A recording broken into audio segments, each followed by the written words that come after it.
Hello and welcome to another episode of Newsx Deep Dive that you're watching with me, Devika Devan.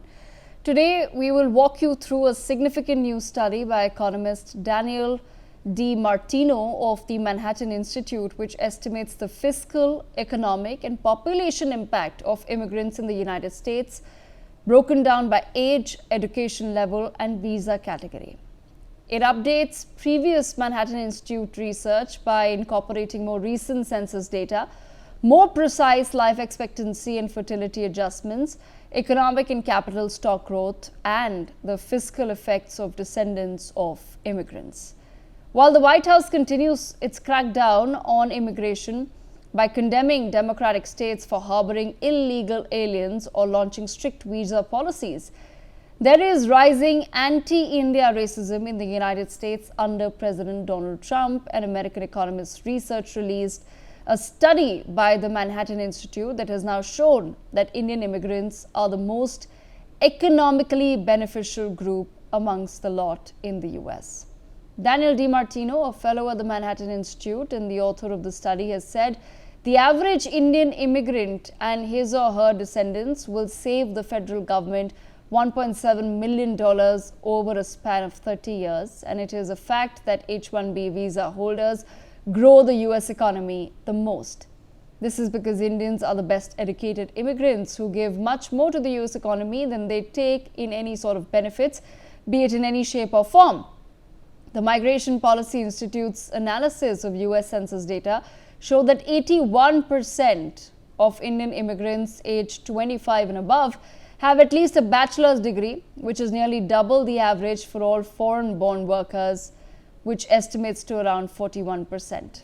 To explain how education of an immigrant makes a difference, DiMartino compared two 30-year-old immigrants, one with a bachelor's degree and another one without a high school diploma. He went on to state that over 10 years, the college-educated immigrant will pay $200,000 in taxes, while the high school dropout will pay $60,000. In the same period, the college-educated immigrant will only receive $28,000 from the federal government, while the high school dropout will get $66,000, which is more than what they've paid in taxes. As Indians are the best educated immigrants, they add the most value to the US economy, says the study. This study comes after Trump administration slammed California for issuing a driver's license to Indian immigrant named Jashanpreet Singh, who was arrested for a horrific pile-up that left 3 people dead in the states. Singh's case has renewed the debate in the US over the issue of immigration, which has become a strong issue in the country under the Trump 2.0 administration.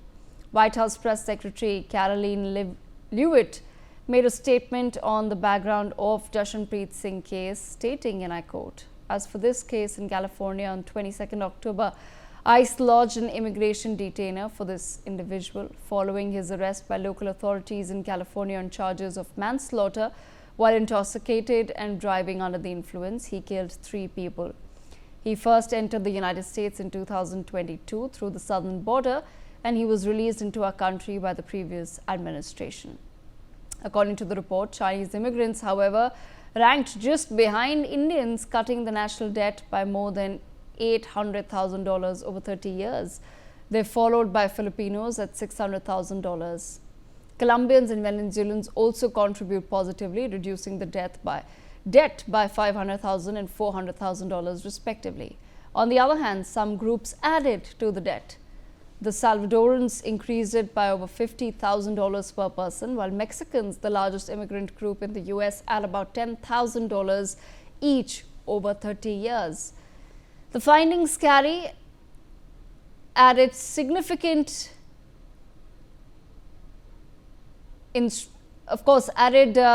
information amid recent restrictions on migrant workers, including skilled professionals entering the United States on H-1B visas imposed by the Donald Trump administration. Ending the program would hurt the economy and increase the national debt. Over 10 years, it could add $185 billion to the debt and reduce economic output by $26 billion. Over 30 years, the debt could rise by $4 trillion and the economy shrink by $55 billion, the study revealed. Around 120,000 new H-1B visas are issued annually. The US population would not change much because these immigrants have low birth rates and often return to their home countries. But the debt to GDP ratio would rise by 0.5% in 10 years and 4.8% in 30 years. External Affairs Minister Dr. S. Shankar earlier said this year that the US has deported over 15,000 Indians since the year 2009. Of course, no study is without its caveats.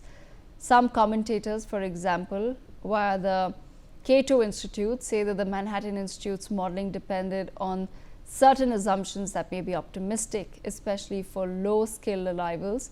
Still, for those shaping policy, the message is clear. If the United States maintains and expands pathways for skilled immigrants rather than retreating from it, it could strengthen its fiscal economic position and global competitiveness. I take this conversation forward. Dr. Sharad Kohli with us on the broadcast. Dr. Kohli, it is, or rather it should not be a surprise to anyone in the United States or outside on how the country was essentially built on immigrant hard work and sweat. Given the current status, Dr. Kohli, in the United States of America, do you feel that such studies as we've just, the one that I've just described, could have any sort of change of heart as far as policy is concerned? Or is the Donald Trump administration very clear about what it wishes to achieve? Good evening, Devika, to you and Newsx viewers. I think I wish this analysis, and I hope that this analysis and these numbers, they have been tabled before Donald Trump in the White House, and he knows what Indians, not that without these numbers he's not aware. You know, Indians are some of the most successful immigrants in America. And the first immigration, of course, started in 19th and 20th century, but the real immigration for the wealth creators, that started about 50 years ago. You know, when the first generation of Indians went there, they made a mark for themselves. They were in brick and mortar model. And then the generation thereafter, they created what we call as the technology of America, which is its USP. You know, things like Microsoft, Meta, Google, Amazon, you know, Nvidia, you know, all these large corporations, global corporations, they have been built on the back of Indian innovative minds. So I think I'm very surprised when 71% or more than that of H-1Bs are belonging to Indians. And these were the people, you know, Elon Musk was an H-1B. Sundar Pichai was an H-1B. I mean, I'm surprised how the White House administration could ignore the fact if America today is a $29-30 trillion economy, it is because there is a very, very significant contribution of a very small population. It may be population of 5-6 million people as compared to 35 crore population of America. But then these small lot of people made America so big. So if they say MAGA, make America great again, you can only make great America again if things what America does have to be great. And this is where the Indians come. If you take out Devika, medics and techies, shall I say, they are more popularly called techies.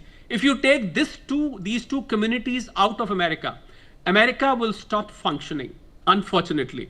You know, so I mean, it startles me as to how the White House administration can ignore that Indians are some of the richest there, Indians are some of the wealthiest there, Indians are some of the people who give the most employment.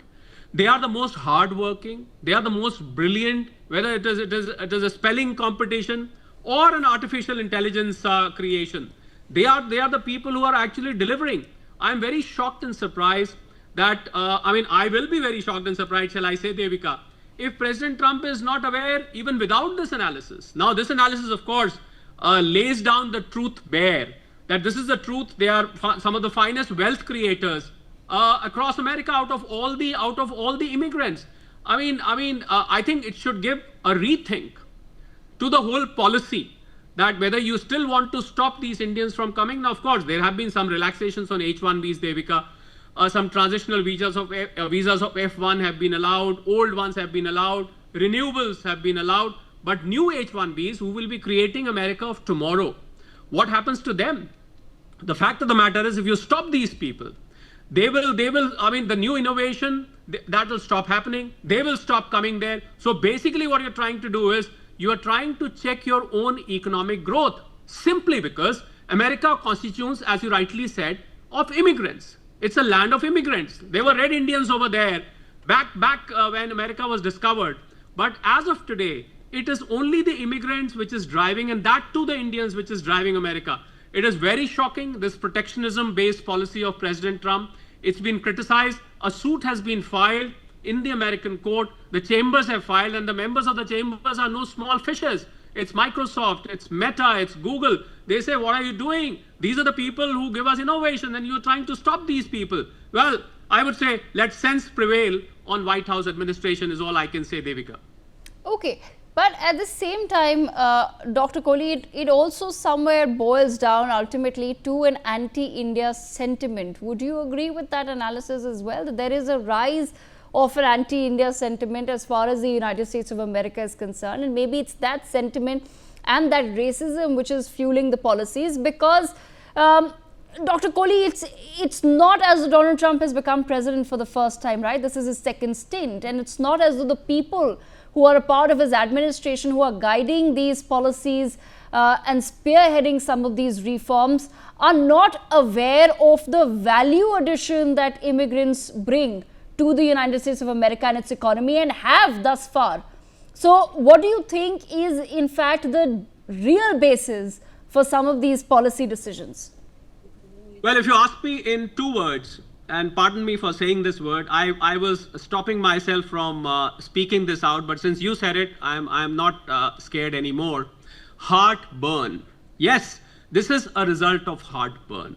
That how come the people coming from land of snake charmers, they are running the technological part of America? How come the innovation is coming from India? He wants his Americans to do this, but unfortunately, and I don't mean any disrespect to Americans. I have a lot of respect for Americans. But the fact of the matter is, there is no skill available in America which can substitute these Indian minds. Otherwise, the suit in the American court would not have been filed, because they cannot find substitute to these brilliant minds which have been going there to make they may be going there to make their careers, but they may be ending making a few $1,000s. But the fact of the matter is, they have made billions and billions of dollars for the American economy. Yes, the answer to your question is yes, they are all aware.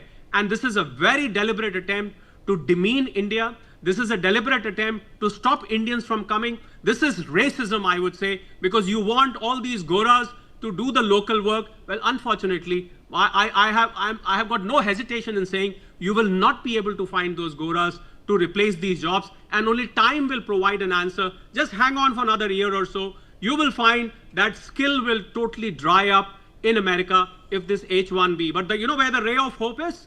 The ray of hope is that Donald Trump term ends in 2028. Well, as per the Constitution of America, he will not be re-elected. He'll probably be 83 years of old at that time. So that's the only ray of hope that I see. And I'll repeat by saying that let sense prevail on White House administration. Right, absolutely. Dr. Kohli, thank you so much for joining us on Newsx Deep Dive. With that, viewers, we step into a very short break.